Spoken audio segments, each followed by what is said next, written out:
It's time for a new episode of Steel Toes and Scoreboards. Allen Iverson is always going to be my all-time point guard. The real AI?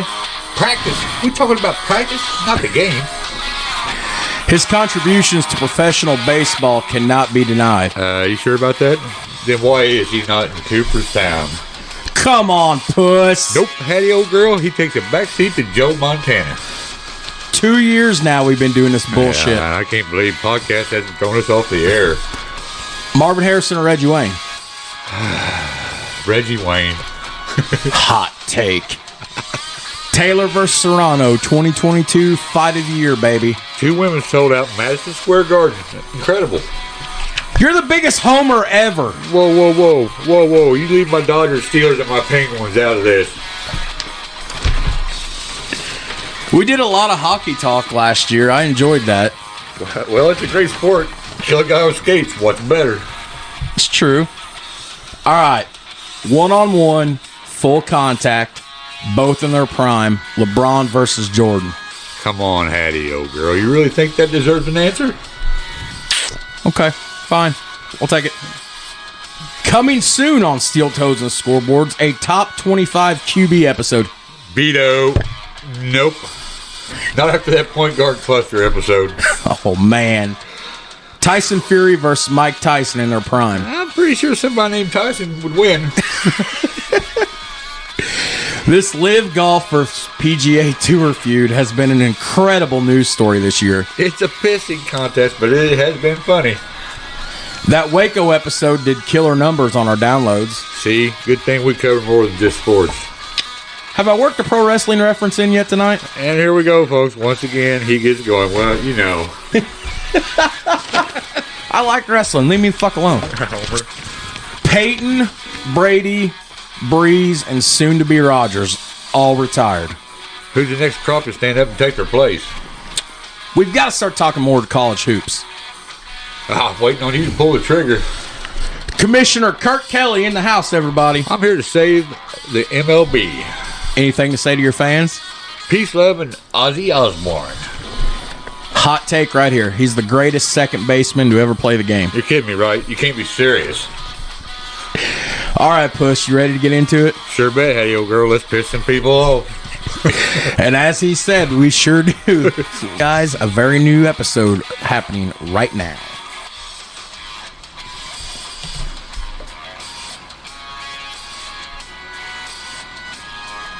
Back to another episode of Steel Toes and Scoreboards, and do I have a treat for you? Today, we're going to cover our first full-length episode of 2023. We're going to do a World Series episode, but before I get started, I decided there's no way I could do a World Series recap without the commissioner of Major League Baseball. And joining me on the mic, back from his brief sabbatical that I promised you guys, the commissioner of Major League Baseball, Kurt Kelly. Hey, Kurt, back. what's up? Hi, what's up, man? I fucking missed you. Well, This show sucks without you. This show sucks with both of us. It sucks. No, I'm just kidding. I mean, you guys just heard it. We just recorded a new show open. I like it. I actually like that I one. did too. That was but anyway, so we got a treat. We've had some busy months. Yeah. We haven't recorded together. I haven't seen you in person in damn near 3 months. That's right. So we decided to get back together and do this, and Thing called life. life, holidays, and life, and everything else. So Responsibilities and stuff. super responsibilities. Yeah. So we're gonna do our World Series recaps. Is our majority of our content has been World Series recaps or baseball related For sure. And we decided, as I had mentioned in previous episodes last year, I did a little homework project where I was going back and looking at every World Series anniversaries in 5 to 10 year increments. So for the calendar year 2023, we would be doing any World Series ending in a 3 or an 8. And we decided we're going to do our first vintage, our first classic World Series. Yeah. As today we go back 55 years ago to this coming October, cover the Detroit Tigers and the St. Louis Cardinals. Well, I wouldn't even be in a thought yet. My dad was born in March of 68, so he would have been 10 months. Right. 7 months. Wow. Cool. Yeah. So, this was a good World Series. Did you do any homework this week? I did a little bit. I watched the recap video. I watched part of some of the game. Hey, I know we're in new times, new technology and everything, but there's something cool about old school black and white World Series games, ain't there? And they don't wear any helmets neither. That's pretty cool. I'm just saying. I was thinking about that. I was like, man, how many guys took a beaner to the face? Bob Gibson hurling that fastball in there and he ain't got a freaking helmet on? Are you kidding me? Man. That was the last year I think they did that, I'm thinking. Or maybe 70. Somewhere in that time. It couldn't have been much longer after 68. Right. Because player safety became paramount at that point. And I wonder how many guys got beamed in the fucking face over the years. I mean, I just noticed it right when I first started watching the highlights of the first game, and I was like, wait a minute, they ain't got no helmets on. Fun fact, I found out a little something about this World Series. Well, Bob Gibson's too hard, dude. Do you know who did a lot of the Cardinals play-by-play work in the 60s? No, I do not. Harry Carey. Harry Carey. I did see that on there. And John Buck, which, if I'm not mistaken, is Joe Buck's dad. Right. He would have done. He would have still done the World Series in the late '90s, I think, early '90s. Probably, yeah, I think so. I think he called Joe Carter's home run. We missed out on last year, so we're gonna have to go back and catch a 2022 anniversary special for the '92 World Series, which was Toronto and Phillies and Toronto's was '93. Okay, Joe Carter. Who the hell played in the '92 World Series? I don't know. Toronto and somebody. Because what year was it they didn't have the World Series? 91? No, because we did 91. That was Twins and drawing blank now. We did the 91 World Series, Twins versus Braves. We just had to look it up on the Google. Yeah, well, let's look it up in the Google. Kurt's got me. Our show. Yes. Kurt's got me looking now. 93 was Toronto and Philly. Thanks for bringing that up, you dick. That was Joe Carter. Yeah, that was a good series, though. Joe Carter, man. 1992. Why am I drawing a blank? There's somebody out there that's screaming in their radio at us right now. I know. Why am I drawing a blank? It was Toronto and the Braves. Charlie Lee Brandt. Okay, that's right. That would have been Charlie Lee Brandt. I'll never get old. The Braves won that year? No, Toronto. Toronto won back-to-back. That's 92, right. 93. That's right. Huh. You know, that's something to be said, too. Like, winning back-to-back championships in the NBA, the NFL, doing it in baseball when it's a 162-game season, that's impressive. That's impressive, yeah. All right. You ready to do this, That's puss? why the 2020 Dodgers we're going to do your 2020 Dodgers. are not champions yet. Are you just saying you're a homer? I'm sorry, but are you saying your own team didn't win a World Series? You play a third of the season. He didn't play everybody in the league. Are you telling me right here, right now, February 12th, Super Bowl Sunday, you're telling me your own team didn't win a World Series in 2020? Yeah, I really feel that. I mean, they won a tournament, I guess, but it wasn't a World Series. I'm sorry. Wow. Well, that's how I feel about it. I mean, there's a lot of baseball that didn't get to be played for the breed. I don't know. Well, we'll let you guys marinate on that. Way to go, COVID. So we're gonna do World Series recap for our first full-length episode of this year, and we're gonna do a vintage World Series at that. Right. Are you ready? Yes. All right. And here's something we haven't done in many, many, many moons. It's pay a bill. A long time. So, guys, check out Beauty and the Beard Company in Marysville, Ohio. I reached out to them about getting us a couple of hats. Oh, you're scratching your beard in the mic right now. I reached out to them about a couple of hats. I got a message him back. He sent me a message. I forgot about it. But anyways, check out Beauty and the Beard Company. They've got a ton of great swag and soaps and beard kits, essential oils, the works. A lot of cool hats, t-shirts, hoodies. And for our listeners, try discount code SteelToes15 at checkout if it's still available.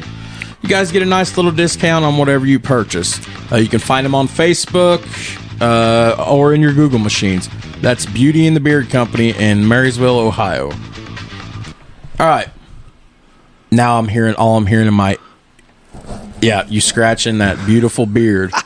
The beautiful bearded bastard himself is back. Obnoxious. Commissioner Kirk Kelly in the house. He's obnoxious. He's obnoxious. All right.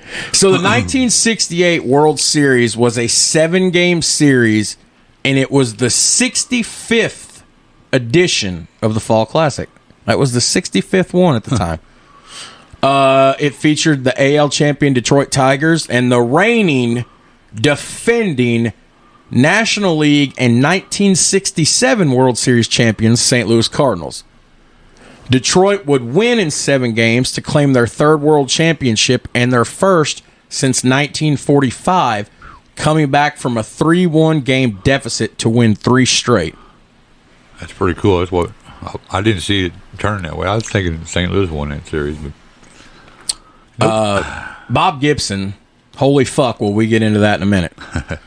So let's go ahead and start this here by what we do. As we have referenced till we've been blue in the face, our favorite thing to do is pull the rankings from ESPN.com's Sam Miller, where in October of 2020, he ranked at the time all 116 World Series, now 118. And to rank every World Series, they had 4 criteria, and we go through these every episode. Game 1 would be Game Leverage Index, which they borrowed from Baseball Reference, which measures how close the game is on each play and how likely the next play is to shift each team's chances of winning. A game that's close for 9 innings and won by a walk-off in the 10th will rate far better than one in which a team jumps out early in the first inning and runs away with the game. The Championship Leverage Index, they borrowed from Baseball Gauge. It's a like game leverage, but it's mainly about the series itself. Obviously, a 7-game series is more exciting and will rate much better than a 4-0 sweep. Right. Shout out the 1990 Cincinnati Reds. Yeah, no doubt. One of our best episodes ever. Check it out in the archives wherever you get your Steel Toes and Scoreboards podcast. Number 3 criteria is how memorable the series was. The 1988 World Series wasn't that close and wasn't that great, but it produces instant recall for what, Kurt? Kirk Gibson. Kirk Gibson's home run. Yeah. And then the last criteria is basically just how significant in theory this World Series was. Now, I will say sometimes I don't quite agree with these guys. Yeah, we've done some where they ranked the 1990 World Series in the 100th and something overall, 90th something overall in that category. I mean, it was because it was a 4-0 sweep and for the other team. Dominant. The team that dominated was not supposed to dominate. Yeah, which made it. Yeah, I thought it was a good World Series. With that being said, let's get into it, and this is going to be a little bit interesting, Puss, because of the simple fact that we don't have no playoffs to really postseason really go to. It's pretty much Katie bar the door right into the World Series. Right. So this might be our shortest World Series episode of all time, depending on how much me and Kurt dick around, which we've been known to do. But all right, you ready? Yeah, I'm ready. Okay. Yeah. I'm excited. This one actually, the first time I heard about the '68 World Series, I was probably about 10, so we're looking at about 97, right. And the internet's really starting to get going at that time, Right. And thank God for old videotapes and absolutely everything. This was actually this was an interesting World Series. It was actually fairly, especially the pitching. Yeah, and a lot of stars shine. A lot of stars shine. Yeah. A lot of stars were made breakout stars in this. Yes. But mainly, what's the one thing about baseball that gets me more excited than anything? Pitching. And defense. This World Series was about pitching. Yeah. So for sure. All right, so the 68 season started on April 12th and ended on October 10th in 68. Now, what's interesting about the 68 season is this was the last year pre-expansion in which the teams that finished in first place in each league went directly to the World Series to face each other for the World Championship. The playoff system was developed and debuted in the 1969 season with the addition of 4 expansion teams to the leagues. Both the AL and the NL would then be divided into 2 6-man divisions, with the winners competing in a league championship series. Now, this was also featured the most dominant pitching year of modern era because in 1968, Major League Baseball referred to that and has, in history, called that the year of the pitcher. Something else worthy of note, just for history buffs, Kurt loves these deep facts. This was also the first season for the Athletics in Oakland after they had left Kansas City in 1967. And one of Kurt's other favorite things is when I talk about money and the inflation difference. Yeah. The rookie minimum salary was $7,000 in 1967, and it increased to $10,000 for the 1968 season. So in 2023 money, a rookie salary of $10,000 would be the equivalent of almost $88,000. Wow. Scratch. A little bit of scratch. A little bit of scratch, yeah. Now, we were talking earlier. To me, that's a lot of scratch. You know. Shit, yeah. $88,000. It'd take me and you 3 years to make that kind of money. We was talking just a couple minutes ago about 1968 was the year of the pitcher, right? Right. In Major League Baseball, the trend throughout the 60s was of increased pitching dominance caused by a larger strike zone. Starting in 1963, which they say ran from the top of the armpit down to your bottom of your knee. That's a huge strike zone. It is a big strike zone, but it is a hitting game, though. It is a hitting game. But this, what they consider a delicate power balance between offense and defense, increased. It tipped the scales. In 68. To the pitcher and the defense. Yes. Bob Gibson would set a modern ERA record of 1.12, a record that's regarded to be unbreakable today. That's pretty good. I don't think that would be broke. No. 1.12. That's insane. I broke it. On MLB 2K 2013. But, I mean, it might have been easy difficulty, and I might have made myself 99 overall. Right. And, you know, when 30% of your pitch count on your day in the mound is eephus pitches coming in at 56 miles an hour with 30 inches of fucking break, I mean, nobody's going to hit that. Right. So, I mean, I beat Bob Gibson's record. But sure bet. I did, but no, today I don't think that at 1.12. That's insane. That's a good day at the office. That's several good days at the office for sure. Now, he also, which we'll get into as we get into the World Series, he broke a Sandy Koufax record, too. And when he broke Sandy Koufax's record during the World Series, which we'll get to, Bob Gibson, to this day, still has a standing World Series record of 17 strikeouts in the first game. That's pretty impressive. He set down 17. Yeah, and guys were like, whoa. He's throwing heat. And he made it look effortless. Yeah. You know, that's the whole thing. Yeah. Now, his opponent, Denny McClain of the Detroit Tigers, won a 31 regular season games during the regular season. The only player to reach the 30-win milestone since, and we're going way back, Dizzy Dean in 1934. Cardinal? Who Dizzy Dean? I don't remember who Dizzy played for. Don Drysdale of the Dodgers scored 6 consecutive shutout games in May and June, ending up with 58 and 2/3 scoreless innings, a record that stood until 1998 for the Dodgers when it was broken by Oral Hershiser. Look at the big brain on Commissioner Kelly. Now, another player, a pitcher in the World Series, Mickey Lolich, won 3 complete games. He won 3 complete games, not just coming in, relief, and getting a decision. 3 complete games. Lefty, wasn't he? Yes. Yeah. Louis Tiant of the Cleveland Indians had the AL's lowest ERA at 160, and his opponent's batting average was a .168. That's pretty demoralizing for a lineup right there. But that record was smashed by Pedro Martinez in 2000. Cool.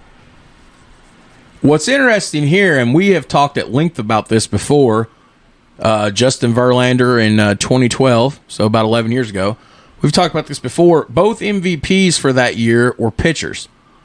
Pitchers don't win MVPs. That's why you have a Cy Young. That's right. But as some people have mentioned in message boards across the interwebs, I mean, who's better? So, right.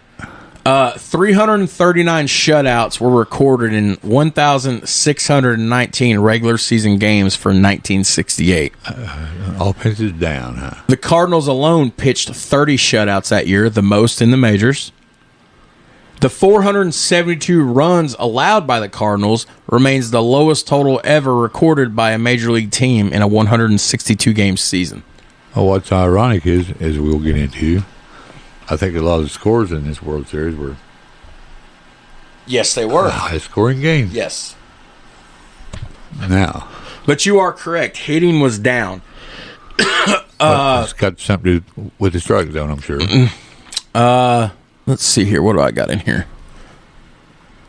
The AL's collective slugging average was 339 and remains the lowest since 1915, which was the so-called dead ball era of baseball. Kurt, you want to explain to everybody what the dead ball era was? I really don't. I don't know. Yes. I'm just fucking with you. Explain to me, too. That was considered when players were not that focused. The way I was always taught when I was in Pee Wee League, Little League, if this is still correct, if I can remember right, the dead ball era was guys weren't going out raking home runs all the time. Guys weren't that athletically gifted back then. Guys were just hitting to get on base. It wasn't hitting to, smash it through a fucking car window in the parking lot. Right. So, small ball. Small ball. Okay. The Chicago White Sox scored only 463 runs during the regular season and were shut out, though, a league-high 23 times. Ouch.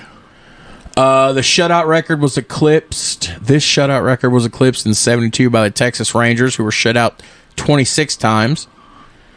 Now, after the 1968 season, the Rules Committee wanted to restore balance between pitching and hitting. They restored the pre-1963 strike zone and lowered the height of the pitching mound from 15 to 10 inches. So, okay, I mean, I don't know what would that gain or lose as far as hitting goes. Who knows? The height of the mound, I'm not really sure. I guess the trajectory of the ball, I don't know. That's kind of weird. Probably. So let's jump into it. I mean, there's not. I did not find a ton of 1968 Cardinals regular season information. Right.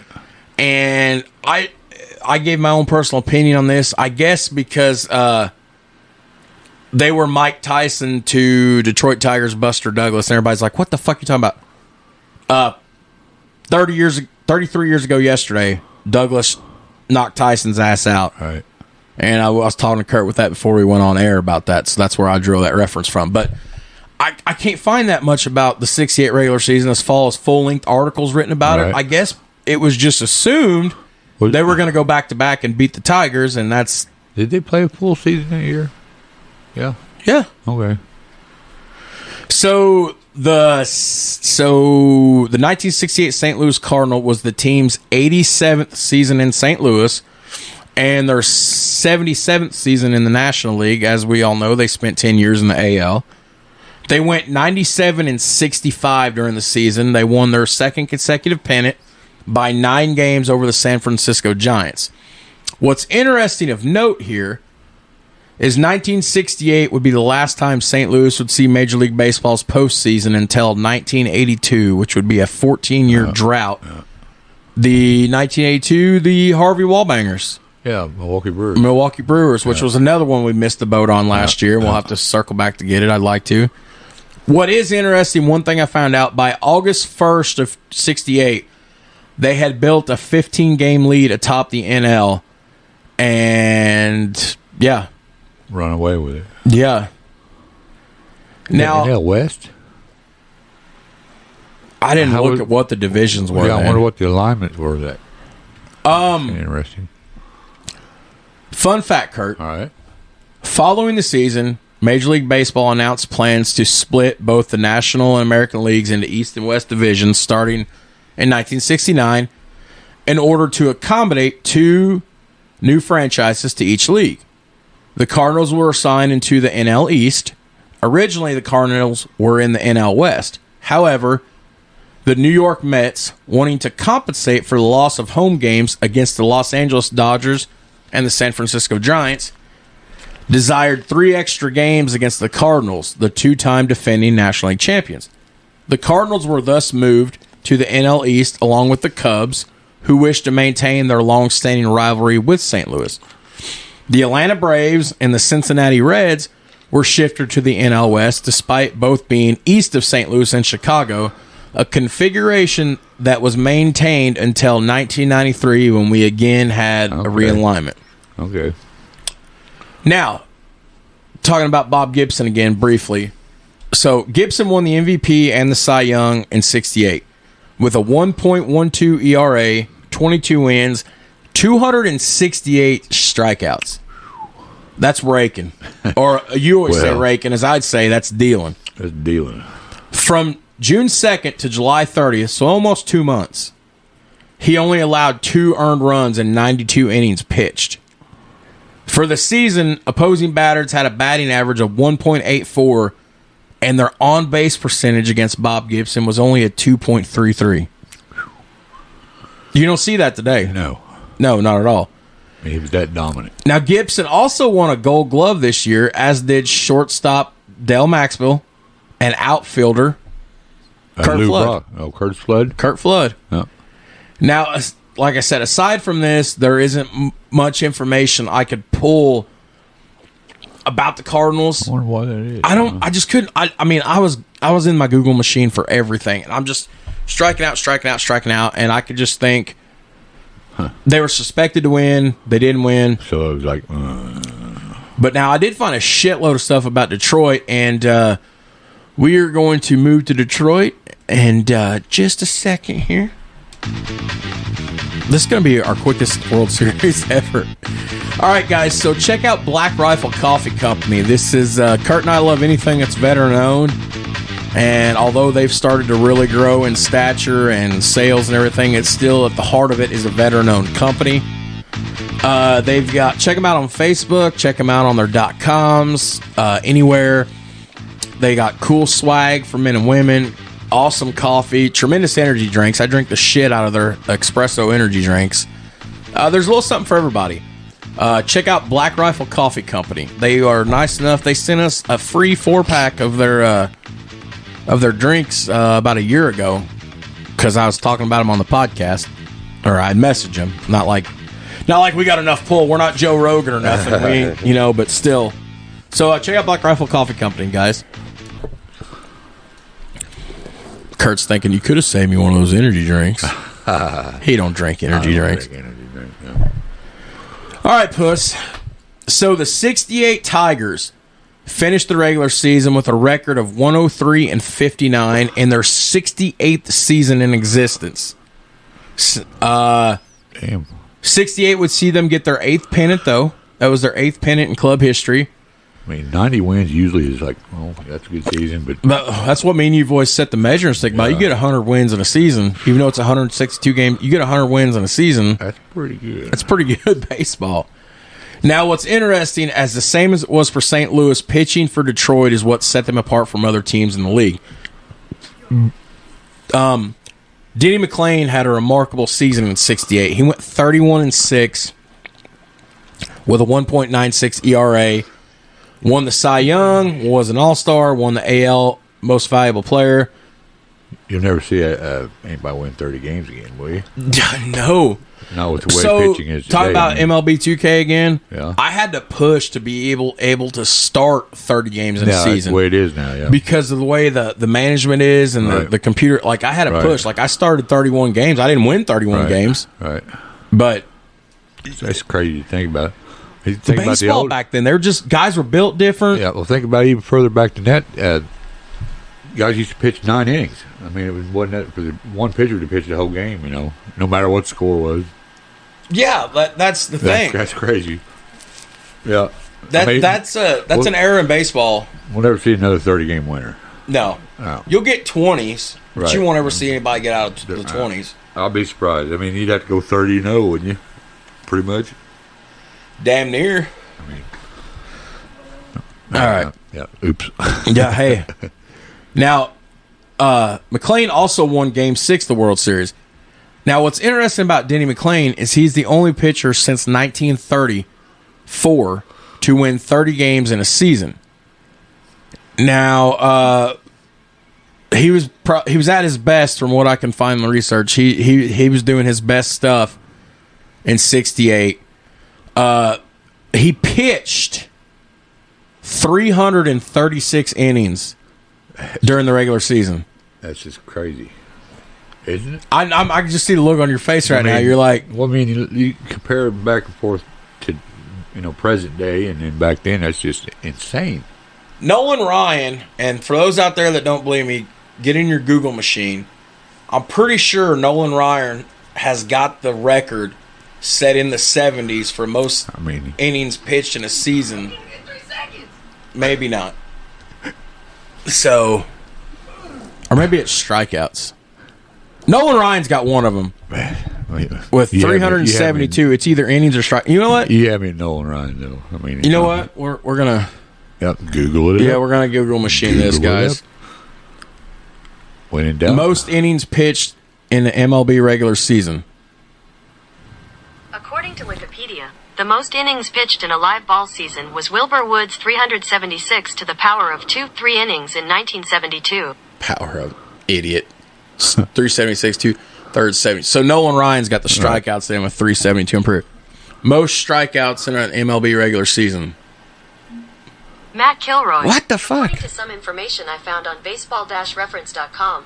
What? 513. What? That's in the 1890s and the early 90s. I'm talking about Nolan Ryan. Nolan Ryan's strikeouts regular season record. 383. According to baseball-reference.com, in 1973, Ryan eclipsed Sandy Koufax's single-season record for strikeouts, recording 383, a mark which still stands. I want to point out, I said 372, so I was pretty damn close. Pretty damn close. And I said somewhere in the 70s, so I get 70. credit for that, all you listeners. Yes.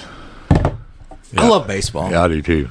Yeah, me too. It's a shame it's in this shape it's in. That's now. why you're Commissioner. Look, they're listening to our show. They're starting the pitch clock this year. They stole that idea from you. I agree for sure. They stole it from Commissioner Kelly. We got to speed the game up a little bit. Now, McClain's 68 World Series game wasn't that great. He lost games 1 and 4 against Bob Gibson, but he did win the crucial Game 6 on just 2 days rest, holding the Cardinals to 1 run in a 13-1 ass pounding. Yeah. The Tigers' number 2 starter, Mickey Lolich, just allowed 5 World Series runs in 3 complete games, winning all 3, including the final and decisive Game 7. Lolich also helped himself at the plate when he hit the only home run of his 16-year career. Crazy, dude. Hit it pretty good, too. He was. He whopped it, man. Whopped it. I watched it. Yeah. Of course, he was given the World Series MVP for his performance. Now, during the regular season, Lolich was 17-9 with 197 strikeouts and a 3.19 ERA, which respectable. Yes. Even in today's standard. Yes. I mean, you've always said you get an ERA that's under 350, you're doing pretty good for a season. Absolutely. Now, what's interesting, towards the end of the season, in late summer, they put Lolich in the bullpen after a few poor performances, and then eventually he became back to pitch well. Now, as I'm going through their starters here before the World Series, their third starter was a guy named Earl Wilson. Excuse me. Yeah. Now he was pretty much about 500 here. He was 13-12 for the season. Right. It's not really. I mean, you're to the plus by 1, but at that point they're probably looking to get innings. But he had a respectable 2.85 ERA. That's not bad. That means they wasn't scoring any runs for him. Now, he was known at the time as one of the more dominant power hitters among the pitchers. Right. Back in the day. Hey, me and your old school pitchers, what? They got a bat. Pitchers got a bat. You pencil them in the lineup, they got to swing a bat. I mean, DH is great. Everybody likes seeing long ball, but I'm old. But I like watching it too. But I'm old school. My preference, pitchers bat. Back then, they did bat, and there was good hitters back then. I don't see why these guys couldn't be good hitters today. Wilson would hit 7 home runs and 88 at-bats in 68. That's pretty impressive if you do the numbers there. Now check this out. Wilson's at-bat to home ratio was 12.57, was higher than any other player in Major League Baseball. Higher than even the home run leaders of the season, which was Frank Howard and Willie Horton. I mean, that's pretty good. In 90 at-bats, say you hit 7 home runs, that's pretty impressive. Now, their number 4 starter was a guy named Joe Sparma. He was the starting quarterback, I found out, for the 1961 Ohio State team. In 68, he lost a spot in the rotation after a run-in with the manager, which got a little bit of fisticuffs, and he was pulled from the game, and he made comments about the manager. And when they asked him for comments, he said, "I don't want to get into a spitting contest with a skunk." Oh, skunk was fighting words back then. Huh? Wow. Manager Mayo Smith decided he wasn't going to start him for several weeks. Yeah. Huh. So what? But respect my authority. This is kind of funny. Listen to this. When Sparma finally returned to the mound on September 17th of 68. He pitched a 1-run complete game against the Yankees to clinch the pennant. Their feud, however, between Sparma and manager Mayo Smith continued, and he only pitched 1/3 of an inning in the 68 World Series, giving up 2 earned runs for a 5.40 ERA in postseason play. So, and then of course I've got some stuff in here about some of the offensive players. Bill Freehan, the catcher, posted career highs with 25 home runs and 84 RBIs. He broke his own records with 971 putouts and 1,050 total chances, which were AL records until they were broke by the 97 Seattle Mariners team. Now, Freehan was hit by a pitch 24 times in 68, which at the time was a record. Damn. Don Baylor would crush that record, didn't he? I think Don Baylor was like the king we getting hit or something. You know I'm talking about, right? Don Baylor? No. See, we played for California Angels back then, and I think the Boston Red Sox. The Red Sox? I think he played for the Red Sox in the end of his career, yeah. Great big dude. He's standing right up on the plate. Freeman would end up finishing second in the 68 AL MVP behind his teammate McClain. First baseman Stormin Norman. Cash. Norm Cash. He was probably arguably the most popular player on the team. Right. Now, for the regular season, he hit .268 with 25 home runs, despite only playing in 127 games. And in the 68 World Series, as which we will go through when we get there, he was hitting .385. Right. He was raking. That's 10 for 26. Yeah. That's he was definitely raking for sure. So, okay. Where are we at?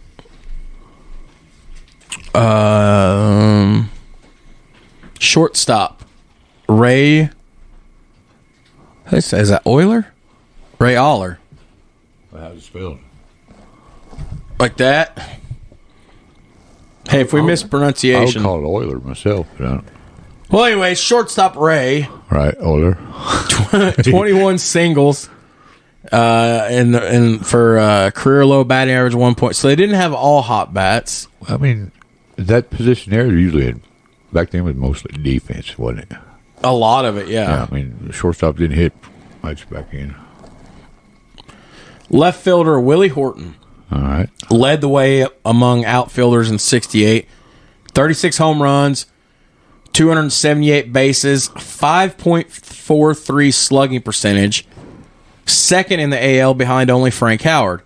In a year where the league batting average was only .230, Horton's because it was the year of the pitcher. Right. The AL batting average for the season was .230. Horton was hitting .285.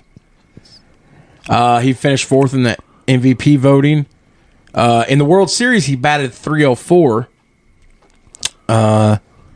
Center fielder Mickey Stanley won a Gold Glove and led outfielders with a perfect 1,000 fielding percentage. Can you imagine not having one error? That's pretty impressive there, folks. Did it say how many chances he had? No? No. Why wouldn't he put that in there, dude? I don't freaking know. All right.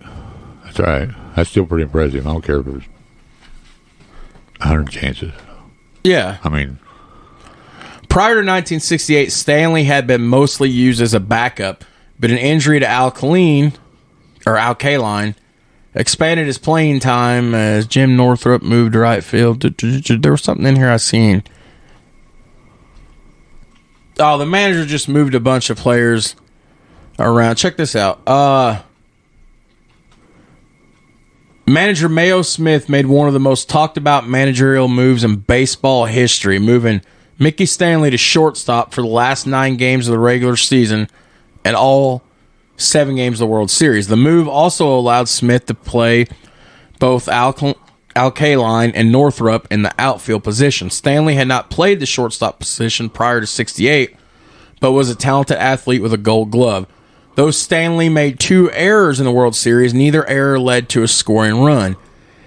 In its quote-unquote end-of-the-century series, ESPN rated Mayo Smith's decision to move Stanley to shortstop for the World Series one of the 10 greatest coaching decisions of any sport. okay. Just something interesting. Huh. That's pretty impressive, though. Yeah. I mean, come in from the outfield to play shortstop? There's a lot of responsibility. When you've not had a lot of... Well, talk about that. You know a lot about responsibility at shortstop. You're the leader of the infield, basically. I mean, you're the cutoff guy. You need to tell people who, where they need to be. It's a pretty important position there, for sure. And I can't imagine him playing center field, coming in and knowing all the responsibilities of a shortstop. Well, who's in charge of the players on the field when you're out there in the outfield? Oh, shortstop is too. I mean, he's directing all kinds of things. He's directing traffic. Right. And the catcher, shortstop and the catcher are 2 big components on defense. I did a Weeknight Chronicles episode Friday morning just because I had time to kill and I was already awake. And one of the changes that they're getting ready to implement here during spring training for the spring games is they're going to allow pitchers to call their own pitches now. Which I thought was stupid because they're grown-ass men, not babies. They should be able to throw the types of pitches they want. Now, they're going to give more freedom to the pitchers in both leagues this season because I guess what's going to happen is they're going to be wearing, supposedly, if I understood this right, they're going to be wearing wristbands similar to like what the QBs wear. Yeah. But they're going to be able to signal to the pitcher what they're getting ready to throw, but they're going to start to be allowed to call their own pitches more, which I think's great, but I also think it's fucking stupid because how's the catcher going to know what's coming? Apparently, it's supposed to be a signal. Okay, because I see a lot of times where the pitcher and the catcher get crossed up. They do get crossed up. It happens. And then say Katie bar the door because you got one flying out of left center field. Right. I don't know how it's going to work. It'll be interesting. I don't know. How's the catcher going to know what's coming? Supposedly what they were doing prior as of late was the catcher was signaling to the pitcher not with finger signs anymore, but the catcher was pressing a button on one of their pads, which was sending an electronic sound chimer into the ear of the pitcher, similar to how the coaches are calling plays into the quarterback's helmet. Now we're going to have headsets on the field? I don't know. I'm interested to see this. Yeah. They're going to try it in spring training in some of the leagues, see how it does, and if it goes well, they might debut it for the start of the regular season. I'm all for. That's why a pitcher would shake a guy off. If he didn't want. Yeah, you see them up there on the mound, they're shaking their head. No. Yeah. That was working. Why? I guess it's stopping where we're at for a minute. Don't you think that pitchers are grown ass men? Yeah. They're high-paid guns, and they've got I'm sure that they've got a certain way they want to pitch guys. Shouldn't they be allowed to do what they want? Look at Peyton Manning. In the 90s and the early 2000s, what did offensive coordinator Tom Moore and quarterbacks coach Howard Mudd do? Moore would call in 3 plays to Peyton's headset. Right. And they had such faith in Peyton versus some of the other quarterbacks in the league. They had so much faith in Peyton, they'd call in 3 plays, and then Peyton would pick the play. Peyton picked the play at the line of scrimmage based on what he read on the defense. I'm sure Peyton, he could probably draw a play up on the field in the dirt too. I mean, he was that good. I mean, hey, fun fact: I'm still waiting on Peyton to take a coaching gig somewhere. The Colts are looking for one. You think he will? I think he'd make a good coach. Yeah, he's got good football IQ. I've always said Peyton will be a coach, but apparently I'm wrong. I don't know. It sounds like he's going to be an announcer. That's what they're kind of. Wonder what Tom Brady's going to do. Who cares? Right? Pretty much. Yeah. So skipping ahead a little bit here, one thing I want to point out, and Kurt loves when I want to talk about this. He loves this kind of breakdown here. What's interesting is in '68, we weren't in such a high profile.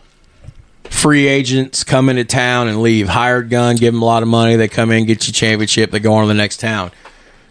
The '68 Tigers were known for being homegrown because they had the same core together since the '65 season, and several players on that team had grown up in Michigan as Tigers fans, such as Will Horton, Bill Freeham, Jim Northrup, Mickey Stanley. I mean, shit, that's a dream right there, wouldn't it be?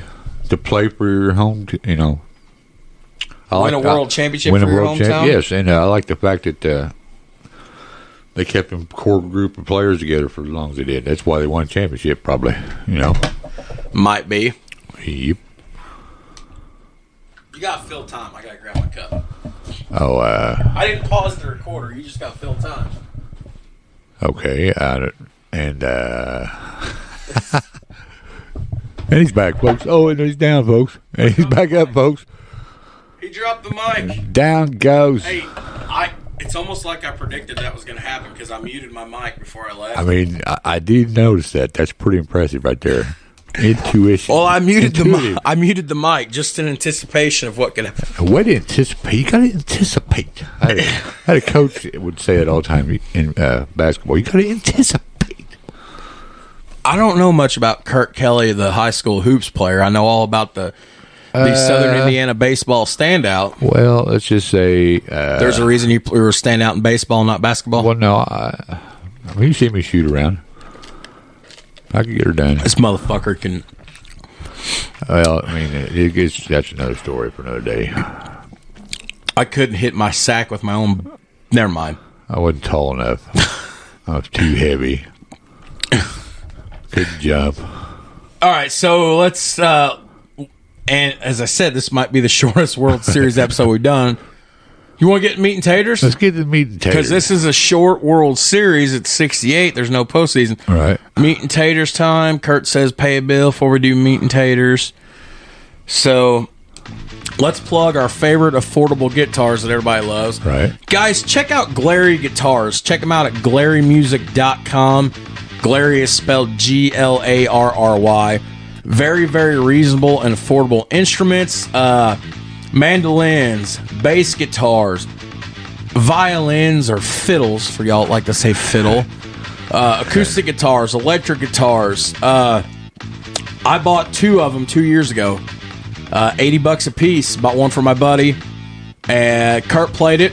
It looks, I wouldn't say looks, it sounds and plays like a $300 counterpart guitar. It sounds really good, yeah. I call mine a Canon because of how loud it is. But seriously, you're looking to get your youngin' into music. You don't want to spend an arm and a leg. $80, you can have an acoustic shipped to your house. $80, you can have an electric shipped to your house. So check out Glary Guitars. Oh, puss. Yes, Hattie, old girl. Hattie, old girl. Meat and taters. What's interesting, too, is this is 1968. All World Series games are played in the daytime. There's no night games yet. That doesn't come until the 80s. So, and we're playing at the original Busch Stadium. Right. So, game one, October 2nd, 1968, Busch Stadium. 54,692 fans in change. The first pitch thrown out from a little girl named Marianne Peacock, who was a United Fund poster girl, to Tim McCarver. National anthem sang by St. Louis public school teacher, a gentleman named Gerald Hutton. So here we go. Yes, sir.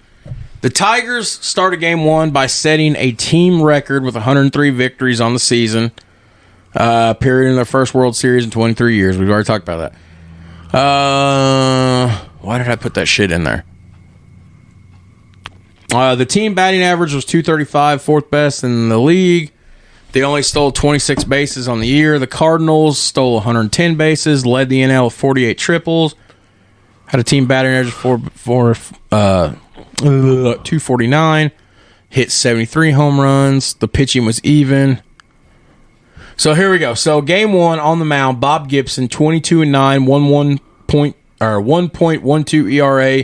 Danny McClain for the Tigers, 31-6, 1.96 ERA. This is, this is Tyson and Holyfield right here. This is Ollie and Foreman, Ollie Frazier right here. So, Gibson was lights out in game one. The right-hander shut out the Tigers on just 5 hits. He struck out a World Series record 17 batters. Now, the Cardinals come alive with 3 runs in the fourth off McClain after McClain walked Roger Maris, which, as I texted you, I did not realize. I knew Maris left the Yankees. Right. Kind of had that knowledge, throughout the years. I didn't really realize that he went to St. Louis. I did not know that. Right. This was Roger Maris's final season in Major League Baseball. He hung it up after this. Yeah. So, he walked Maris and Tim McCarver. Then Cardinal third baseman Mike Shannon singled in Maris and went to second base when Willie Horton made a fielding error. Yeah. Now, McCarver pulled in at third. Second baseman Julian Javier followed this in by singling both base runners to make it a 3-0 game. Now, here comes Lou Brock in the outfield. He added a home run in the seventh, and if you've watched the tape, man, he fucking whacked that ball. Yes, he crushed it. 1968, he just, he laid into it like it owed him money. I didn't realize he had that kind of power. I didn't either. Now, Gibson would finish the game in the ninth inning with his 15th, 16th, and 17th strikeouts to break Sandy Koufax's record of 15, which was set 5 years earlier in the 63 World Series. So now the sheet for game one is a 4-0 lead a 4-0 game by St. Louis. Now, Detroit did manage 5 hits, but scattered. Yes. Now, the very next day, October 3rd, 1968, from Busch Stadium, another sellout. TV personality Marty Bronson did the national anthem. I don't have any information about the first pitch. So, Tiger starter Mickey Lolich would get a complete game victory, and the Tigers tied the series. This game was really interesting. Game two was... I was interesting for the fact that they got their PP spanked. Cardinals did. Yeah. Willie Horton would hit a home run in the second inning. Mickey Lolich also helped his own cause, by hitting the only home run in his career in the third inning off Cardinals starter Nelson Briles. I've often thought about this, and you know where I'm going with this. What the opposing pitcher thinks when they give up a home run to the other pitcher. I've often wondered what back in the day, I'd say at that time, it wasn't probably spirit of competition. Yeah. Nowadays, you've got guys that get pissed and they beam the next batter up. Right.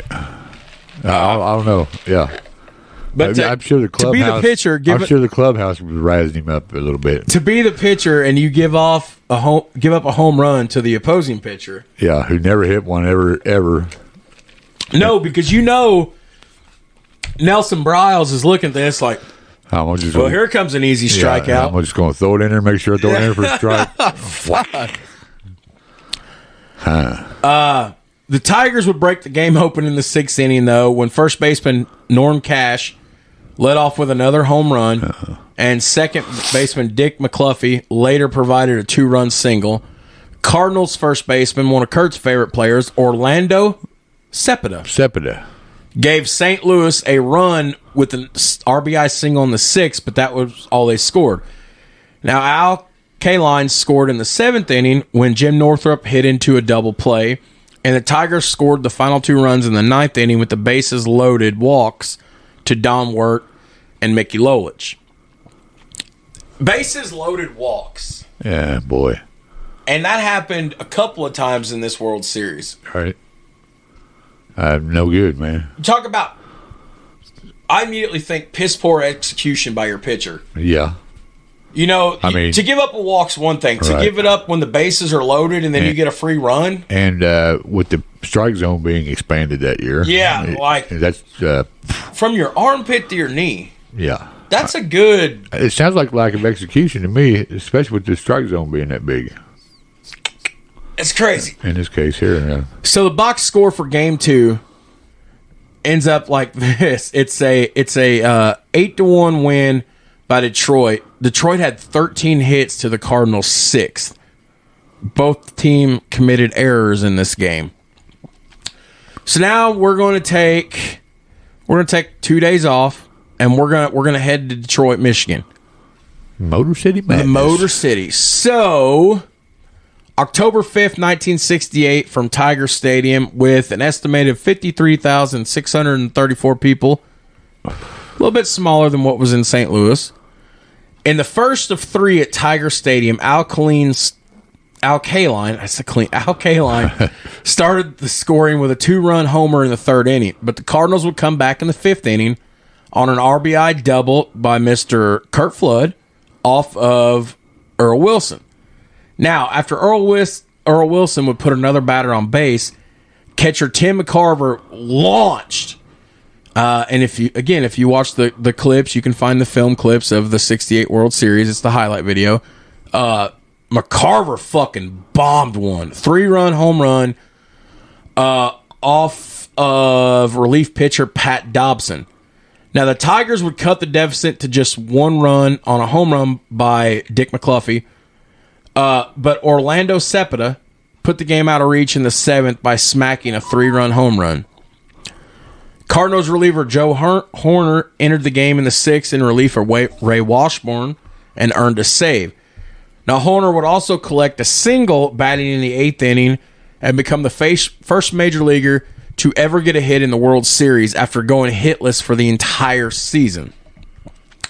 So the box score for Game 3 of the 68 World Series is just simply, it was a reversal of fortune from the couple days before.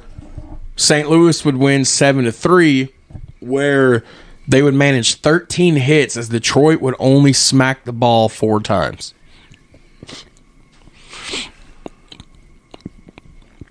Kurt's texting. We're giving him a break here for just a minute. I'm back. Shut it off. Everybody, you don't have to shut your phone off. No, I just shut off. That's right. I'm done with it now. Everybody, I'm so happy. My co-host has a new phone, and it's actually a good one. He can actually really watch YouTube videos now. I can send him. He can do all kinds of shit. Right. Yeah. Yeah, I had to break down and get a new phone. Yeah, it happens. Yeah.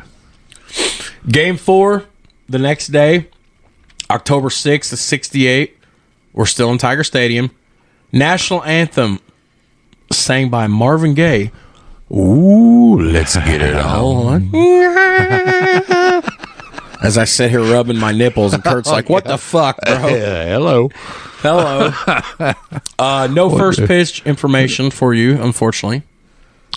So here's something interesting. So Tiger manager Mayo Smith, needing another left-handed bat in the lineup, made a change by inserting veteran Eddie Matthews at third base. Matthews was recovering from a spine operation that almost ended his career, had 1 hit in the last game of his major league career. A 35-minute rain delay would stop the game for a while, and Hall of Famer Hank Greenberg would throw out the first pitch. There's the first pitch information. Now, Denny McClain had trouble warming up with all the rainfall going on, and was throwing not as hard as he normally does. Now, as we mentioned earlier, McClain was the 31-game winner during the regular season. He struggled for the second time in this World Series as this one-sided matchup against Bob Gibson, this rematch we had from Game 1, was becoming glaring. Lou Brock led off with a home run, and Mike Shannon added an RBI single later in the first inning. 2 more Cardinals runs were knocked in the third inning on Tim McCarver's triple and Mike Shannon's double. Well, it gets bad for Denny McClain from there as a walk to Julian Javier, the umpire stopped the game due to rain with 2 out in the third inning. When the game resumed an hour and a half later, McClain did not return to the lineup. Bob Gibson did come back, however, and would help maintain the lead he had started by hitting a home run off of Joe Sparma in the fourth inning. And the very next, Lou Brock knocked a triple and scored on a ground out by Roger Maris. The Cardinals' final runs came in the 8th inning when Gibson walked with the bases loaded, forcing in 1 run, and then Lou Brock drove in 3 more runs with a double. Brock was a single short of hitting for the cycle in this game. Damn. The Tigers' only run came in the 4th inning when Jim Northrup hit a home run. Gibson give up a home run. At that rate, who gives a fuck? Every once in a while, you're going to run into one of them, you know? Yeah. Now, Gibson would toss his second complete game in this World Series, striking out 10 batters. And the Cardinals now had a 3-1 series lead. So it's pretty much all but over. Looking pretty bleak. All but over for the 68 Detroit Tigers. Box score, St. Louis 10-1, 13 hits to Detroit's 5. Detroit committed 4 errors in this game. So they scattered another 5 hits and gave up another run. That's spot on by Bob Gibson there. I mean, what? Okay. And he hit a home run. Heck. You're not born yet. No. My dad's only like 7 months old, so I'm really not born yet. Right. But let's hop in our time machine. Me and you. All right. We're going back to 68. Sunday, October 6, 68. Motor City Madhouse. Yeah. You know, so that was the end of Game 4 there. What's that? Yeah. What are you? Let's see. So that's the end of Game 4 there. St. Louis got a 3-1 lead. What are you thinking? Me and you were just watching this. We're there. We seen it happen live. Well, 3-1 series lead. Well, and in this very last game, Game 4, Detroit only managed 1 run off 5 hits, and they committed 4 errors. Looking like Katie barred the door. Katie, I love saying that. Katie barred the door. If for sure, if Gibson comes back around to pitch again, which he's going. He's probably not going to because they've got this series won. Right. So basically, they've got 1 more game. It's elimination if they don't. Right. I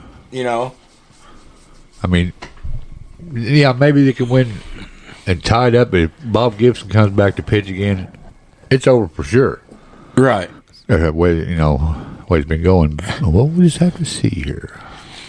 So we've got 1 more game, 3rd night in a row in Detroit before we go back to St. Louis. Odds are definitely against Detroit. Oh, yeah. So Game 5, and this game played a pivotal part in this series, obviously for the simple fact of, they staved off elimination and we got to a Game 7, but there was a particular play in this game, which we're going to break down here in a minute, that momentum shift.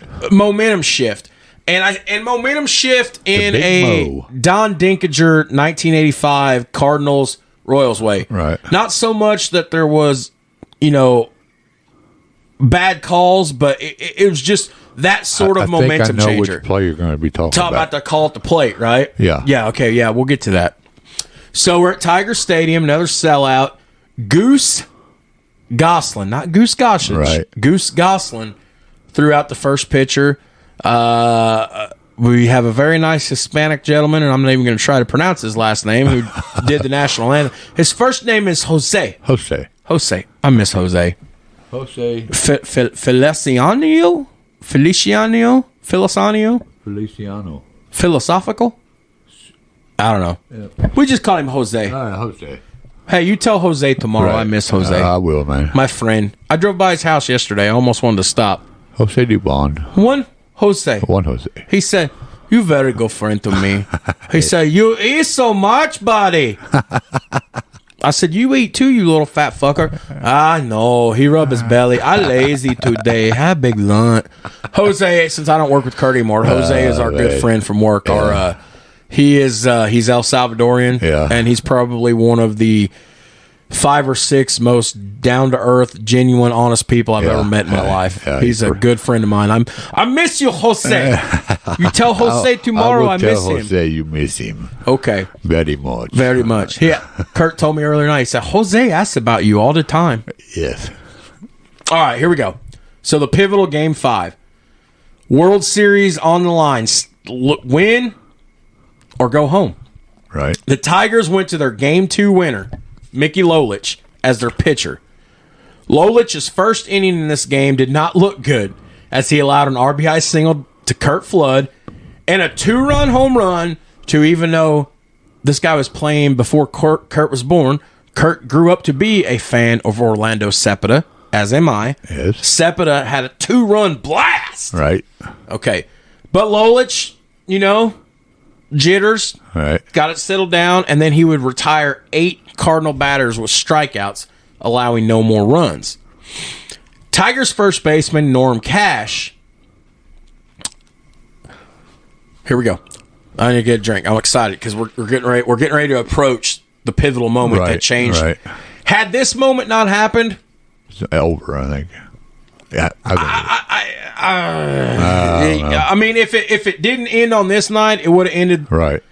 Another, because this was a momentum killer. This really swung the momentum. Yeah, here. I mean, big time. The big mo. All right, so let's go. Tigers first baseman Norm Cash began the team comeback with a sacrifice fly in the 4th inning by plating Mickey Stanley, who tripled. By the way, I don't know how you feel. I've never asked you. I'm a huge proponent of sacrifice flies. I think it's one of the most exciting plays in base. Yeah, sure, you're fucking not getting on base, but you know what? If this goes according to plan, your sacrifice fly, you're the hero for that game. That's pretty huge. I mean, yeah, it shows a little back control too. Actually, I don't think I couldn't pull it off successfully. So this was followed by a Willie Horton triple and Jim Northrup's RBI single. A lot of triples. Yeah, you know that? Yeah, I noticed that. You don't get that in baseball these days anymore. No. It's the rarest in the cycle. Definitely a long run. I'll just put it that way. Yeah. So in the 5th inning, the Cardinals had a chance to go up by 2 runs after Lou Brock hit a 1-out double. Okay? Here we go, folks. Cardinals second baseman Julian Javier followed with a base hit to left field. Outfielder Willie Horton fielded the ball off the ground and then fired the ball towards home plate. Now, instead of sliding into home plate, right, which 9 out of every 10 players, no, fuck that, 10 of all 10 players would have slid into home plate, Lou Brock decided to let his nuts hang, and he's just going to plow into Bill Free and just plow him the fuck over. Right. Okay? Freehan, which Brock didn't really think about this, caught and held on the ball and was blocking the corner of the plate with his foot. And they plowed into each other, and Lou Brock was called out. Well, this would be the last times of this game that the Cardinals would, threaten to score. Right. And then chaos ensues because... did he ever tag him? No. That's where it's at, right there. I don't even know I know it was in the highlights, but I don't know if I can find that. So he flipped over the home in plate. A clip or not. Pretty much. Let me see if I can find that in just a clip. I mean, Lou Brock, Game 5. I hear old Luck over there. Hey, Bubba. Oh, yeah. Here we go. This is an awesome clip. Now, this is actually from Major League Baseball, so it'll be good, clear audio. Okay. It's not from somebody else's page. Can you see it? Yeah. He's also stolen 7 bases and has hit 2 home runs. Javier. Curveball hit hard out in the left field. Good hit. Base at Horton may have a shot at box. Here comes the throw. Don Worth lets it go, and he runs over 3 and they got it. Does he ever tag him? Here's what happened. Let's see the replay. Willie Horton not That shadow at home plate's Field. killer. Javier It's hard to fired see. one to Horton, and Horton charges. And I said I thought he had a shot at Brock, even though he can fly and drop. Maybe? And That's awful Maybe. close. He never hits the plate. Why didn't he slide? Luke Brockner hit home plate. Why didn't he slide? I don't know. Freehand on taking that throw showed a little bit of football. There's the So Kurt Javier Flood. first base, so he was not sure Skipper. that Don Worth would not cut that ball off. Huh. A lot of shit going on right there. So let's He break was this out. down just a little bit He was more. out. Why didn't he slide? I think it cost him for sure that he didn't. Here's my thought. It was a hell of a throw. I mean, one hop, perfect throw. That was a beautiful fucking throw from Yeah, it Willie was. Horton. Yeah, it was. Here's the deal. They have a chance. They're going to go up by 2 runs. I mean, if he slides away from the guy blocking the Yeah. plate there and comes in and sweep with his hand head first, that's a run all day, They're going to go up by 2 runs if he scores. right? I believe that's going to be like taking all the wind out of the sails. I'm going to make the claim that had Lou Brock slid into home, Right, that would have given him a 2-run lead. right. That would have taken the wind out of the sails Yeah. of Detroit. This series would have been over. The only thing I could think of was Brock on approaching home plate, seeing what's his name? Freehan reacting, so he knows it's going to be close, and he's probably the ball probably beat him there, and that'd be the only thing I could think of. He's going to try to ram at the last second. He's going to try to ram him over, knock the ball free. I don't know. I don't either, bro. I mean, Lou Brock's got to be able to see the ball bouncing and beating him there. So, at the last second instinct, I guess. Bonehead call? Or not bonehead call. I should say bonehead decision not to slide. Yeah, I think so, but maybe, I don't know. At least a boom, boom play. He is out. I'm pretty sure he's out. This was the momentum changer of this World Series. He never touched home plate, so either way, I mean. Okay. Well, all right, Puss. So let's.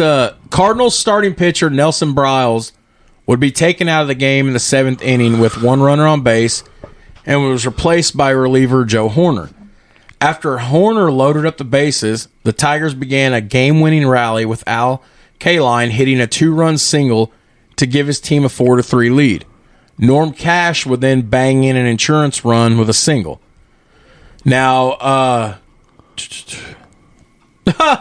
hey, I must have copy and pasted this in here. This isn't my notes. This is something I copy and pasted. Look, Jose. Huh. He had an unconventional pregame singing of the national anthem and aroused controversy, with Detroit Tigers and NBC receiving thousands of angry letters and telephone calls about the performance. Really? Mickey Lolich also blamed Jose's unusually long rendition for causing him to get cold after his warm-ups Oh, my God. and giving up 3 early runs. Okay, buddy. Yeah. What the fuck? Yeah, I was all warmed up, and then this guy come out and sang the national anthem, and I got, oh, yeah. Damn it, Kurt, I missed an opportunity. Hang on. We got to fix this. I missed an opportunity. So, Lou Brock makes the bonehead decision to run into the catcher instead of sliding into home plate. Yes. Yeah. Okay, I feel better now. I got that out of my system. There we go. So the box score for the momentum swifting Game 5, which Cardinals now lead the series 3-2. Detroit 5-3. They both scored 9 runs apiece. So now we're going to get 2 days of rest. We're going back to Busch Stadium, October 9th, of 68. Warren Giles, the National League president, throws out the first pitch to Tim McCarver. Needing 2 wins in St. Louis to win the World Series, Tiger manager Mayo Smith chose Denny McLain again as his starting pitcher, even though he only had 2 days rest and had not been very successful in his first 2 starts. Cardinals manager Red, I don't remember how they pronounce his name on tape. Red Schoendeist? Schoendeist. Thank you. Schoendeist. We'll just call him Red. Red, yeah. Red stayed with his normal 3-starter rotation, selecting Washburn, who was the Game 3 winner.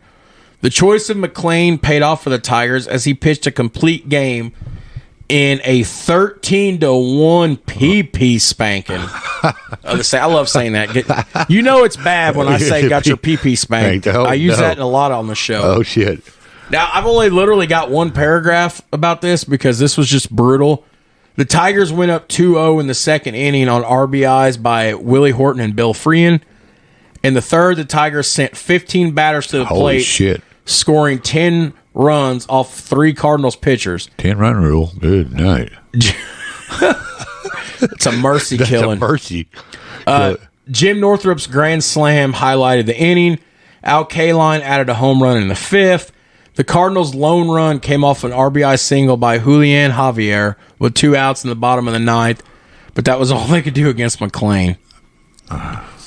They had 9 hits, but only got 1 run. Scattered 9 So hits, now, what's the clubhouse Game like? 6, we're tied 3 games apiece because of this 13-1 victory. So we're going back, or we're going to stay in St. Louis. Yeah, and now they do have to face Bob Gibson. Now they're going to have to face Bob Gibson. I mean, they're still in the Cardinals' favor, you would think. Okay, so think about this. As you're approaching Game 7, you just won Game 6. You guys are tied 3 apiece. You know in your mind you're facing Bob Gibson tomorrow, right? But you can get him. What do you game plan for? You got 24 hours, little less, because you got a little less than 24 hours. You've seen him twice already now, okay? Surely we can scratch out a few runs. Surely. Okay. I mean, I don't know. The momentum, I mean, roll the dice and let's let her fly, you know? I mean, you've come back and made it a 7th game out of it, right? Right. What do you got to lose now? Exactly. So, I mean, let her fly. Here we go. Let her fucking eat, right? Yep. I mean, that just has to be the mindset, you know. Momentum's on your side. You just spanked their pee-pees real bad. I love saying that. I spank their people. So before we get into Game 7 here, we're only, you know how long we've been recording? I don't know. Hour and 15 minutes, and we're already at Game 7. Yeah. No postseason really postseason. sped this episode up, didn't right. it? Okay, so let's all right, guys, so check out Main Street Designs LLC in Jasper, Indiana. This is a small family-owned business that specializes in laser engraving and direct garment printing. They can also do vinyl decals, stuff for baby blankets, tumblers, personalized items for you, your business, your wedding, your parties, whatever. They've offered a couple years ago to make a logo for me and Kurt. We and Kurt still have the goofy dumbass picture of me and him taken in the machine room by the whirlwind saw. God, I look like a moron in that picture. But anyways, message him on Facebook or give him a call at 812-661-7765. Shop local first, man. That's one thing me and Kurt do local first. I mean, you can get anything at the big chains. Right. Shop local first. Check out Main Street Designs. Okay. So Bob Gibson's going to be on the mound for this, huh? And Mickey Lolich. So Game 7, October 10th, 1968, Busch Stadium, 54,600 and change.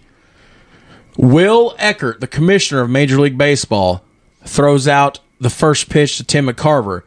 Cardinals manager Red, Shandings. his wife Mary, sings the national anthem. Oh, wow. And look what I put right here in my notes. I wrote, in the fitting end of this series and in the final game of the legendary Roger Maris's career, the two teams' hottest pitchers, Mickey Lolich and Bob Gibson, square off in a duel. Let's see, where to put here. Square off in a duel until an infamous hit over the head of Curt Flood. Like McClain in Game 6, Lolich was starting on only 2 days of rest. Now my phone's ringing. Uh-oh. Yep. Hang on just a second. We're going to pause. We'll be right back. Yeah.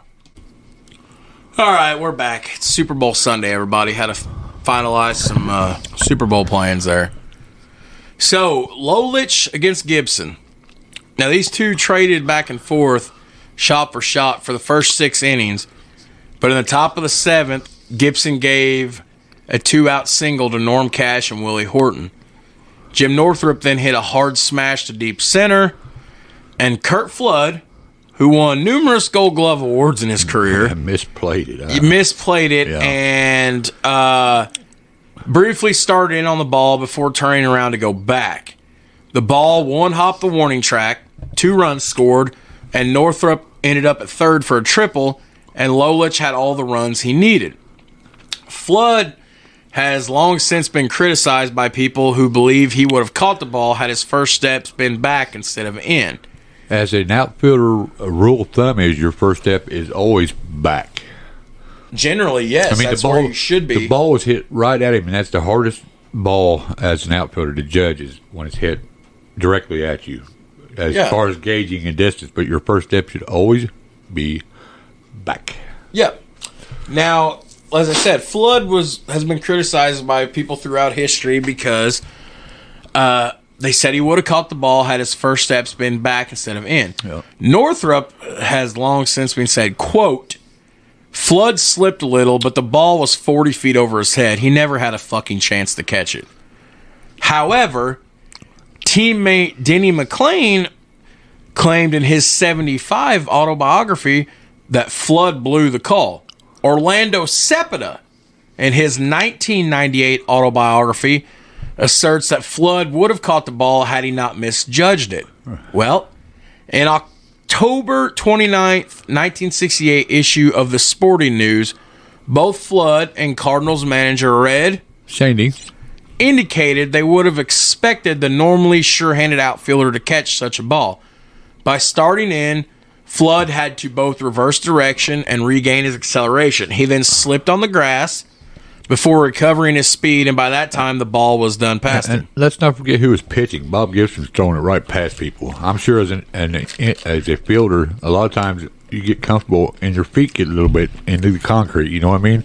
Because he's just up there throwing pitches past everybody, right?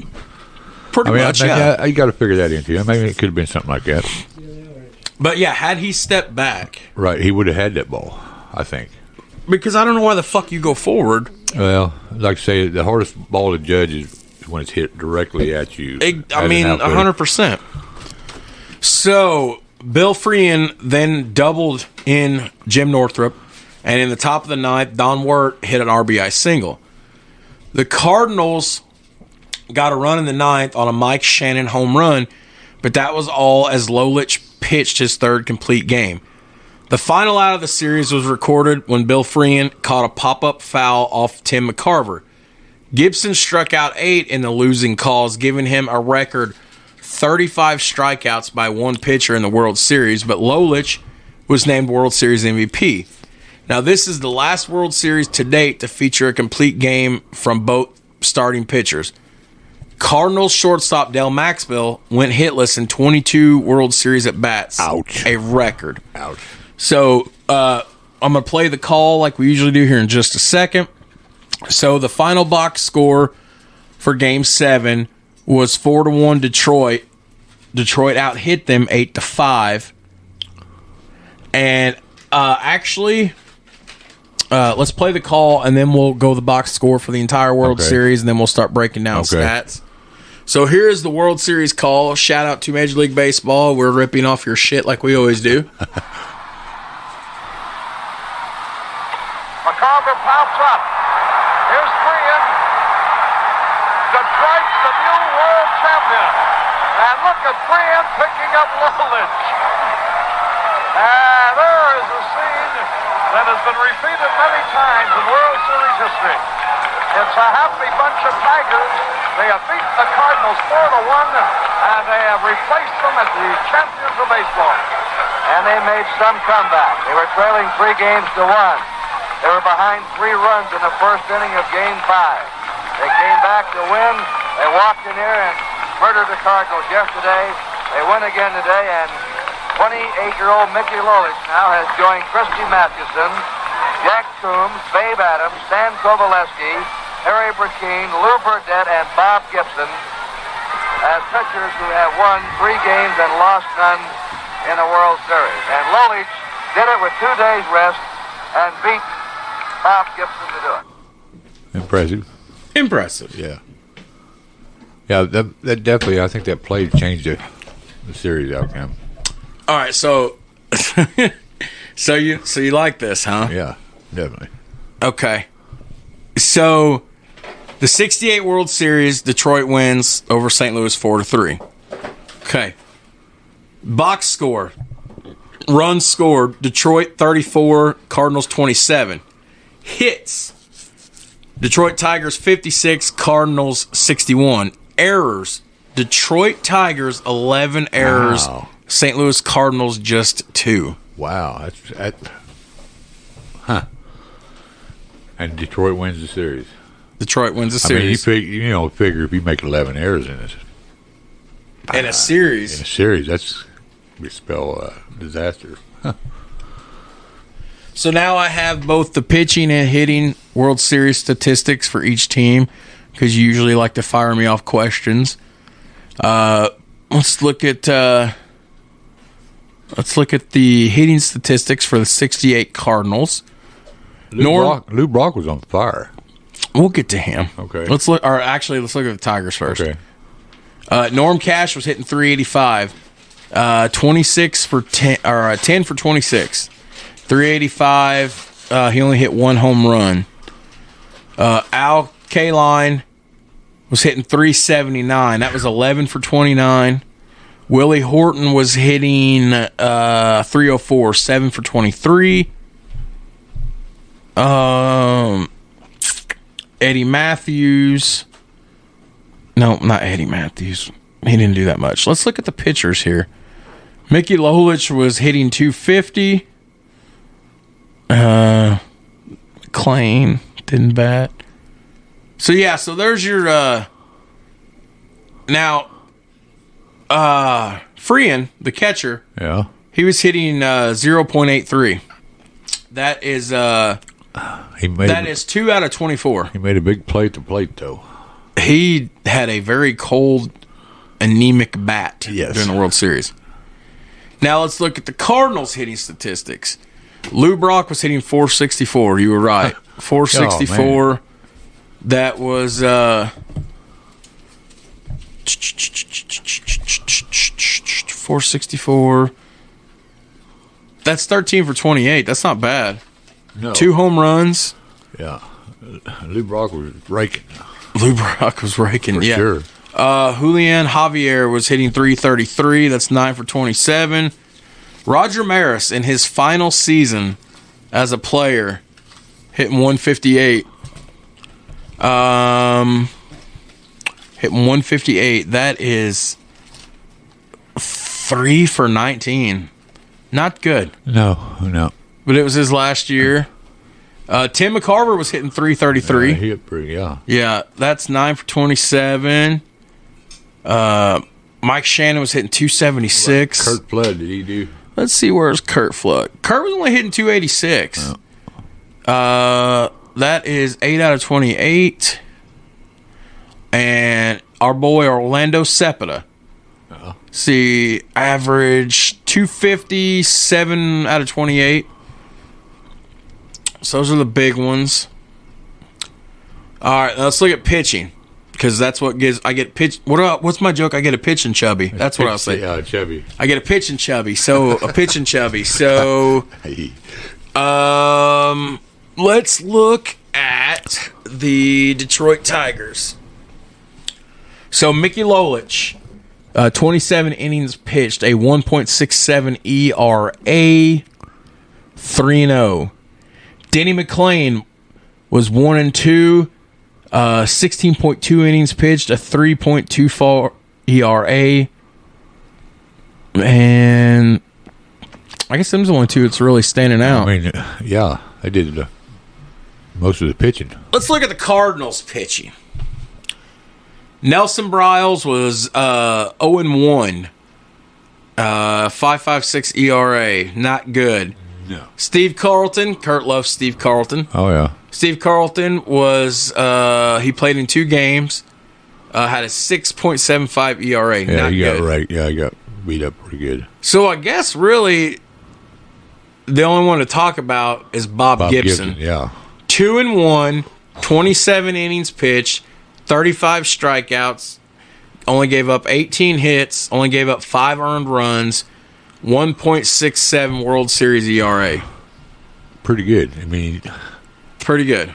But they finally busted through. I mean, they'd seen him twice already, in a short period of time. I'm not surprised that they didn't figure out a way to.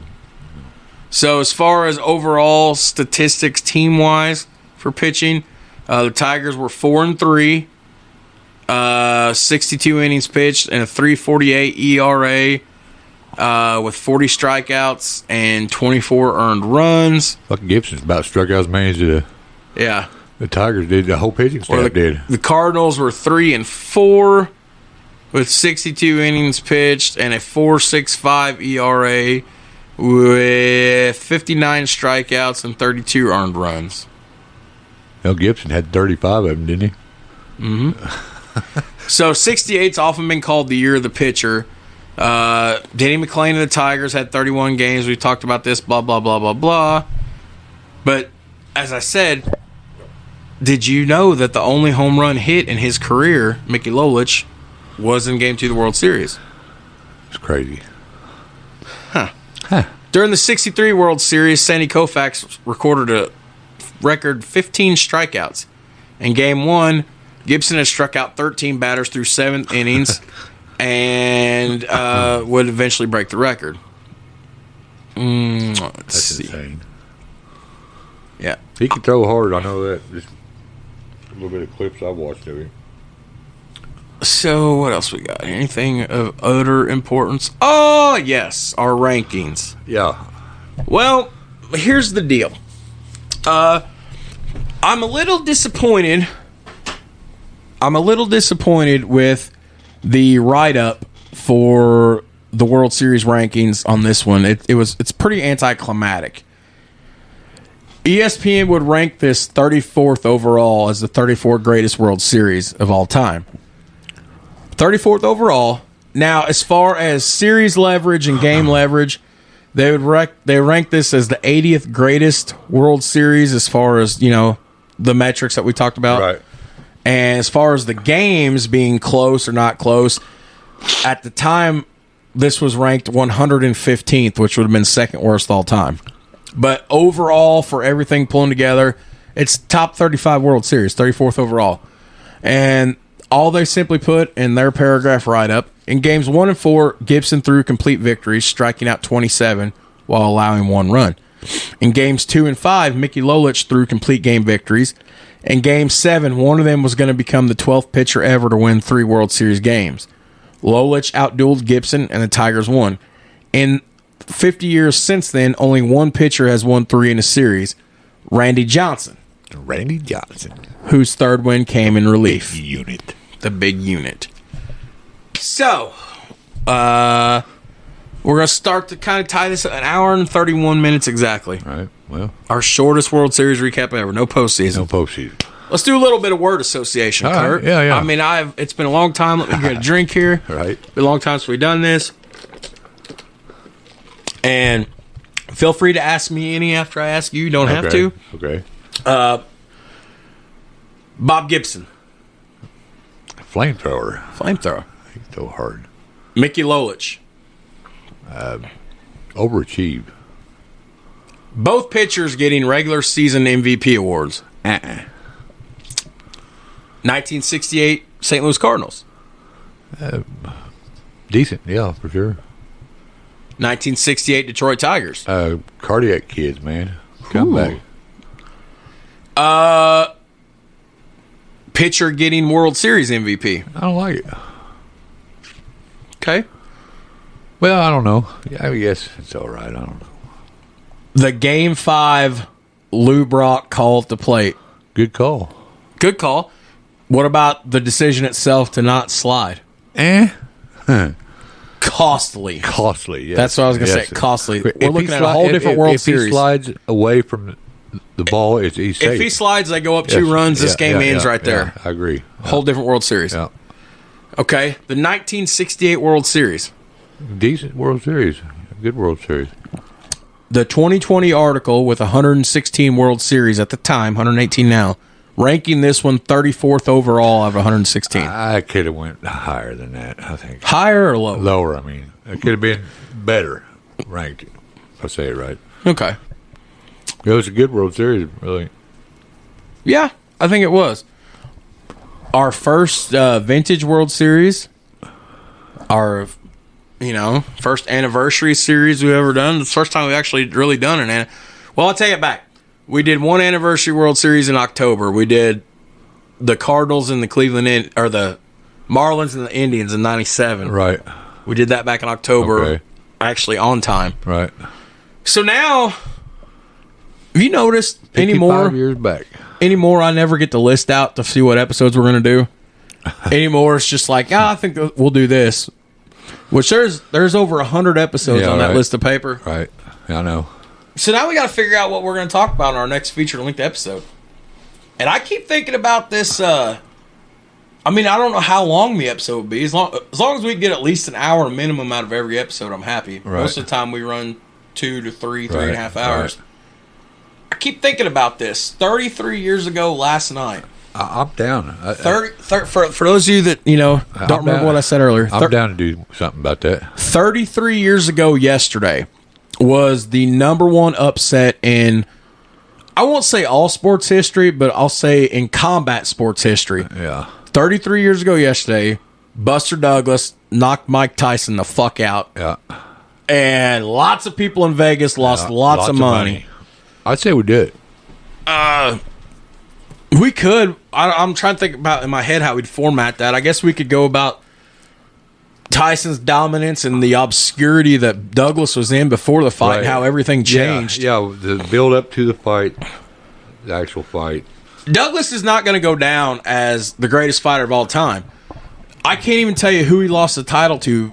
Maybe, but he knocked Mike Tyson the fuck out. But he knocked. I want to say it was Michael Moore, not that fat fuck Michael Moore. Which I'm fat, so I can call anybody fat. Fat people call other people fat. It's a thing.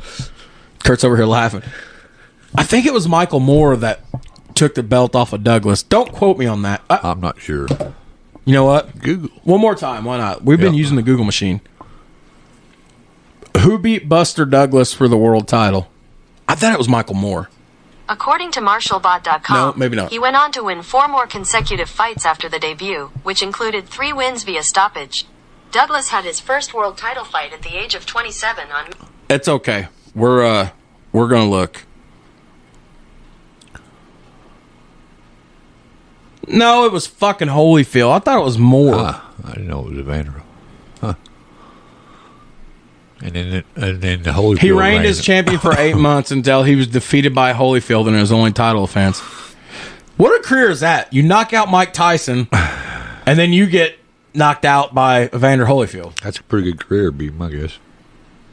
But anyways, like, I just keep thinking about that. It was a big deal, though. It was a great big deal. I was 3 and 90, so I don't remember this obviously, but it's something we. It was everybody. That's all everybody talked about. I mean, don't hold us to it yet. Don't hold it to us yet. Maybe we'll have to discuss it a little more. But I think it would make a good if we could figure out a good format for it. We still got to do Killdozer. Yeah, that's going to be a good episode. But I don't know, man. This was only an hour and a half long episode, and it was a good one. It was informative. Yeah. I don't really know what you would call it. I mean, this was just shocking. Yeah. And of course, the story about this World Series is made all the more important because Vietnam's ongoing. Yeah. And for those of you that are history buffs like me, I loved history in school. Me too. 1967, Detroit was burned into the fucking ground because they had all these Vietnam protest riots and all these racial injustice things going on. So Detroit's burned into the fucking ground. And then it's often been said that the city won the champion. You know, the championship brought the city back together. Could be. Yeah, it was a big win. Martin Luther King died in 68 too. That's Yeah. when he was assassinated. Yeah. So there's all this shit going on. Yep. But all right. You got anything else? No, I think No, we're gonna. it's good to get back into. I know, man. We're so fucking busy with the holidays, and then I had work shit going on, and then you know, we couldn't seem to get together for a little while. Right. So, Guess who's back? back again. Right. Dole's excited because we have a third mic now, so he's going to be ready to plug in when we cover the 2013 NBA Finals. 13. Dude, hey, that back-to-back Finals, 13 and 14 between Spurs, man, I'm telling you what, that's one of the best. I'll fight anybody. That's one of the best NBA Finals I've ever watched. Was 13 between the Spurs and the Heat. Think about how many guys made themselves that. How many, like Danny Green stood out, Patty Mills stood out. A lot of superstars on the floor. He's smiling. Go ahead and say it. What are you thinking? You're smiling. I want to hear it. You're part of this outfit too. Shame that LeBron, lost one of them finals, LeBron, Yeah, he lost one of them finals, 14. That's when he went back to Cleveland. Okay. Got anything else? Nope. No. Okay. We're gonna end this show now so we don't look like bigger douchebags than we already are. So, Kirk Kelly, it's good to have you back. Yeah, good to be back. So we will catch you guys next time. Episode TBD. We don't know. Right. We'll figure it out. We'll figure it out. So, for Kirk Kelly, this is the Fat Man, and we will see you guys next time. Peace out. Peace out.